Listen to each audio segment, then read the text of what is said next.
ילדה חדשה נולדה לך? בן חדש? אתה חמוד מאוד מאוד, אני שמח שהתחתנתי. חמוד, אתה גר עם אמא שלך מאחורי הבית? לא?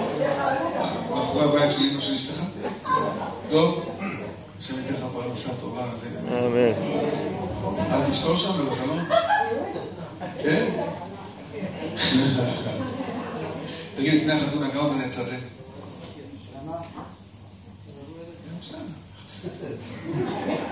בוא נספר לך משהו. חודש כסלו הייתי בחוג בית באשדוד, רובע ט"ז. איפה שמלון זה, ליאונרדו. ישבה בחורה, איך קוראים לך? היא לא אומרת לי ספיר, היא אומרת לי, עדי בת רוזיטה. אני שואל אותה מי זה לידך, היא אומרת לי, ויקטור חבר שלי. כמה זמן אתם ביחד? היא אומרת לי, 6 שנים. שהיא אמרה לי 6 שנים, קרב לי על השם. אמרתי לו, ריבונו של עולם, אני כאן בעולם הזה, התפקיד שלי זה לחתן אותם. שלא יעשו עבירות, אני מבקש לך ריבונו של עולם, מה שאני גוזר עליהם ככה יהיה.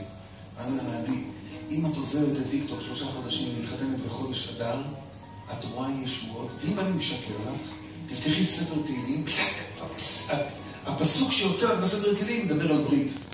אמרת לי, אין דבר כזה בעולם. ואל תתווכחי. לוקחת ספר תהילים, אמרת לי, אני בת רוזיטה, עוזבת את ויקטור, מתחתנת 3 חודשים, 6 שנים שנגענו, הקדוש ברוך הוא מוחק אותה, פותחת ספר תהילים, יצא לפרק פ"ט, פסוק ד'. מה כתוב שם? קראתי ברית עם בחירי, נשבעתי לדוד אבי. זה פסוק של חתונה. אומרת לי, הרב, אני לא מאמינה. זה הייתה התעוררות, זה השגחה של הקדוש, השגחה של השם. תראו, ההשגחה לא נגמרת. זה מוצא שבת ראשון, שני בבוקר היא מתקשרת. היא אומרת לי, שלום הרב, מדבר את עדי, זוכר אותי? איך אני לא זוכר אותך? עכשיו נשמור אותך על מה שעשית. אומרת לי, הרב, אני חייבת להיות אמיתית איתך, נמוך יותר ברוז. אני גר עם ויקטור באותו בית. הקבלה שקיבלתי היא קשה לי. אתה יכול לשדרג לי קבלה אחרת? יש לי לא בסלקו. כן, אני לא משדרג קבלות. אומרת לי, מי יכול לשדרג אותי? אמרתי לו, לא קשה. אז אומרת לי, תגיד לו שקיבלתי קבלה, קשה לי לעמוד בה, שישדרג אותי. זה בתמימות, אמרתי לו, ריבונו של עולם. עדי בתור קיבלה קבלה, לא עומדת, שדרג אותי. אתם אנשים חכמים, איך זה יכול להיות? שבשעה 2:30 בלילה דפיקות בדלת, מי בא להם הביתה? משטרה צבאית. ויקטור עריק מהצבא 2.5. נכנסו לחדר שנה, לקחו את ויקטור מהמיטה, וקצין העיר שפטו אותו 3 חודשים כאלה. מתי הוא משתחרר? שבוע לפני החתונה שלו.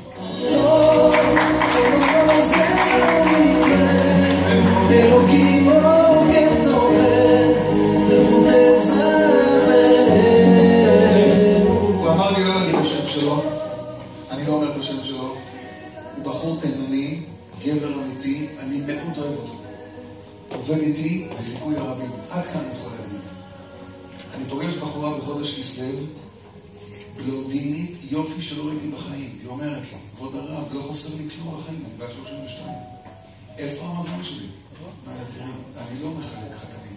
אם תקבלי אצלך קבלה, אנחנו בחודש כסלו, עד חודש סיוון, לשמור נגיעה, נגמר סיוון, את מתחתנת לי בחור, תברכי אותי כל החיים שלך.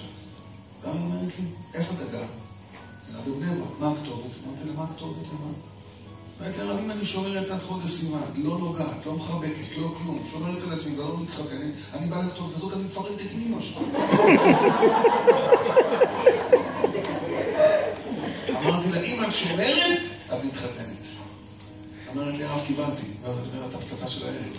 אם קיבלת עכשיו את צדיקה, כתוב, רבי שמעון, רבי שמעון, ההילולה, רבי שמעון כותב, 2 שבתות עם ישראל שומרים מיד? יופי, עד כאן ברור. אמרתי לה, 2 שבתות שלך זה 2 ניסיונות שלך. ניסיון אחד עם בחור רופא, ייקח אותך להרצליה הביטוח, עם בית יפה, גר בתל ברוך, מזדה 6 חדשה. אם תעמדי בניסיון, יש לך עוד ניסיון שני, חבר שהיה לך, ותתקשרי אליי.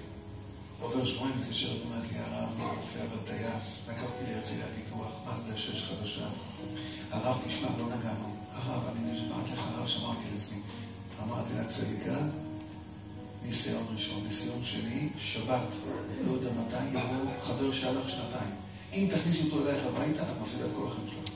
היא מתקשרת אליי, יום דאר בצהריים, עוד 3 שעות שבת, היא אומרת לי, הרב, הוא צץ מתחת לבלט אותו בדרך אליו, תלכי לאמא שלך כל השבת. אם כי יצא שבת אצל אמא שלך, רוצה שבת, היא מתקשרת, היא אומרת לי, הרב, אני מבקש, אל תתקשר אליי יותר. תכנסת אותי לסרט, איצ'קוק זה קטן, לא? הבנתי בדיבור שלה שיש לה ישועה גדולה. ואז ביום שאני פונה לבחור התימני, אני אומר לו, צדיק, בוא לפה. אתה רוצה בחורה על רמה? בוא תכיר. יצא את הפגישה הראשונה, אומר לי, הרב פרץ, אני אוהב אותך, אני לא בשבילי, בא לי מג'ינס לפגישה. ואז היא מתקשרת ואומרת לי, הרב, איזה מתוק התימני הזה, איזה גבר הוא, איך אני מביא אותו אליי? אמרתי לה, מדרשה 4 חודשים. נכנסה למדרשה 4 חודשים, בלי שאלות.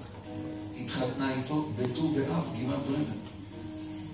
עכשיו אני אגיד לכם את השם של הבחור, אתם מתעלפים.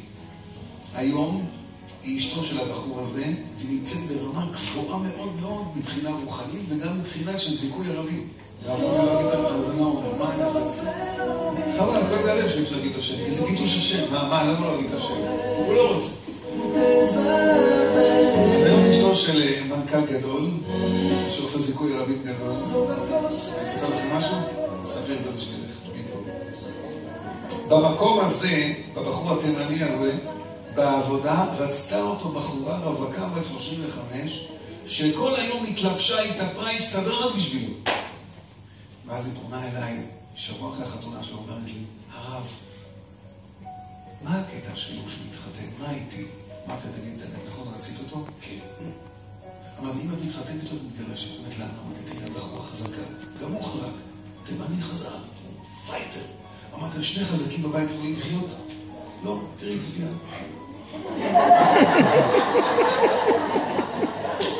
בעלה, אז זה ככה מסתדרים. אי אפשר ששניים ככה יהיו גם. אז אומרת לי, אז מה אני צריכה? ספיר, אמרתי, אני צריכה חנון. אומרת לי, איפה יש חנון? תתפלל לי, השם ישלח לך חנון. הרב, תתפלל בשבילי. אמרתי לה, בבקשה. ריבונו שלה. שלח לה מה שמגיע לה, ולא אמרתי חנון.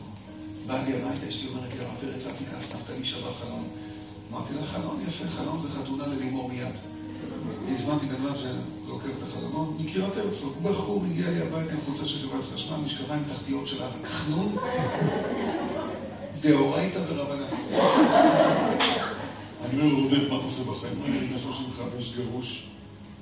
אני 7 שנים שומר על עצמי, הרב, הגעתי לו תמונה של הבחורה, אמר לי, לא, היא תמיד אמרתי לו, תשמע, נתקשר לבחורה ממנה, הלו, תקשיבי טוב, החנון שאת מחפשת אצלי בבית. לא, היא אומרת לי, הרב שלח אותו לרב שלי באשקלון, הוא נוסע לרב שלה באשקלון, הרב שלה באשקלון מתקשר אליו, תראי, אם את לא מתחתנת איתו, הפסדת הרכבת של החיים. תוך חודשיים התחתנו בכתר רימון. גם במשרד, גם הוא התחתן התימניה הזו, וגם העיראקית התחתנה. עכשיו אני אגלה לכם סוד, לכולכם פה. מי שיקבל קבלה, לא לגדל זקן, שפם, פאות עד הרגליים, לשמור נגיעה. מה זה לשמור נגיעה? בציפורן של האצבע. אתם מכירים מישיבת שערי יושר? אז אני אגיד לכם, שישיבת שערי יושר נמצאת ברחוב הקבלן בירושלים. שם לומדים בחורים בני 19-25 שנפלו בתורה, אבל ההורים שלהם דיינים, מורי הוראה, מוצים, זה ישיבה שיש. להיכנס לישיבה זה $1,000 בחודש, הרב גולדשטיין, זה משהו מיוחד, מזמינים אומנים כל חודש. ואני הופעתי להם בחודש אייר. 64 בחורים, כולם אשכנזים יפים, חגרו אותה לפה, בטן שטוחה, מזלות חדשות, מעשנים ככה. זה חרדים. סטנדאפ. בסוף הסטנדאפ אמרתי להם, תראו, אתם כולכם אשכנזים לא מבינים בברכות, לא מבינים בברכות. אני רוצה לברך אחד, אבל שיקבל קבלה. לשמור נגיעה, חודש אייר, הם סיימו לו להתחתן, אמר לו דבר רבני, איך קוראים לך בנימין הרחל? בוא לפה. אם אתה מקבל עצמך לשמור, חודש אלול, אתה מתחתן. חודש אלול מתקשר הבחור, הוא אומר, הרב פרץ, אתה לא מאמין, אני מתחתן עם אסתר, האחות של חבר הכי טוב שלי. תראו, כשמקבלים קבלה של לשמור נגיעה, או קבלה שמשהו קשה לי לעשות, אז הקדוש ברוך הוא פותח צינור גדול. אם את נשואה ויש לך בעיות עם בעלך, קבלי קבלה שקשה לך לעשות אותה, ותקבלי את הקבלה שבעלך יתפלל בציבור, שבעלך ילך עם כיפה ברחוב, שבעלך יתחזק עם ציצית על הגוף. הקבלה שלך תשפיע עליו רוחנית. זה בדיוק. מה את אומרת? נכון, זה עבד פעם שקיבלת?